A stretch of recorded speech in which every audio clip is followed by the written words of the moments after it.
Hello, Cancer. Thank you for joining me for your weekly forecast for week commencing the 15th of May. This week throws up some interesting dimensions for your zodiac sign in particular. The things that you do behind the scenes, especially if there's an altruistic motive to them, or anything to do with encouraging or nurturing people who are close to you, can actually pay off really well, with the Mars and trine to Jupiter continuing from last week through till Wednesday. But over the same period of time, Mars also continues to forge a much less positive angle to Neptune, the planet of dreams. Now, Neptune, since 2012, has been in a wonderful location for you. The triplicity with the sign of Pisces, for you, is all about expanding your horizons, travel, really seeing your senses being uplifted by looking at life in a different kind of way.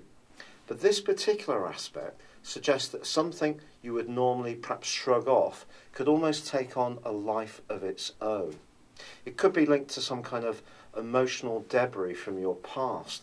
Mars in the 12th house in Gemini has a tendency to do that. And even if it's things that we feel that we resolved long ago, sometimes the emotions can be located deep within us in a way which we don't always consciously stay aware of. So it could be something that comes up this week that just presses a few buttons for you. However, despite this, the Sun does continue in the very sociable and long-term oriented section of your situation, namely in the sign of Taurus. And on Tuesday, Mercury, the planet of communication, moves back into the same location. This is great news. If you go back to the beginning of April, when Mercury first moved into that location, you probably were networking a little bit more with others. But then those very networks seem to become a little bit tangled, particularly around the 22nd, when Mercury tracked backwards into your sector of your worldly interactions. I think now you have an opportunity, and particularly by the end of this week, to rekindle some of those links. But there is a little bit of a trade-off to be achieved this week, because the Sun is in a quincunx with Saturn, the planet of structure.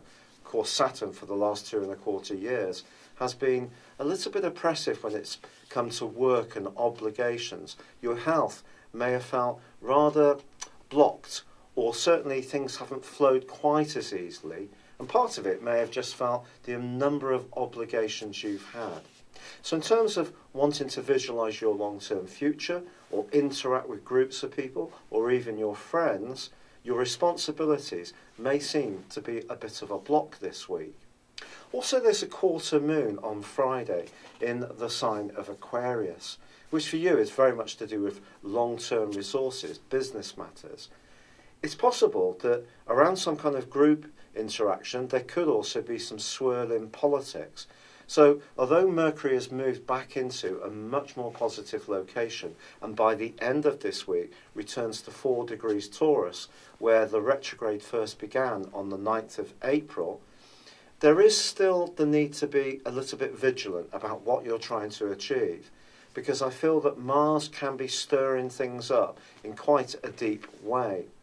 And then on Sunday, the Sun relocates into the sign of Gemini too, joining up with Mars. For the next 4 weeks, this gives you an opportunity to reflect a little bit more, and also just mull over whether some of those kind of influences that we get in the very early stages of our life are still appropriate for the way in which your life is panning out now. Maybe a little bit of an upgrade is needed, but you need to understand yourself and your motives at a deeper level to really be in touch with that. However, there is one really beautiful link this week that stands out for me for you, which concerns Venus. Venus is right at the top of your horoscope, suggesting that the status that you enjoy or the aura that you project can catch someone's imagination. But it could be someone who's very different to you, who really sees you as being a source of authority, but that actually can be a little bit of a turn on for them. So don't be surprised if there is some kind of link with someone from a completely different age group to you, or perhaps from a different background. They may not come out and say exactly how they feel at this stage, but due to the sociable nature of Mercury coming back into your 11th house, try to keep the dialogue open as much as possible and watch out for those unspoken messages. It's been a real pleasure being with you. Thank you for joining me. Good luck and goodbye for now.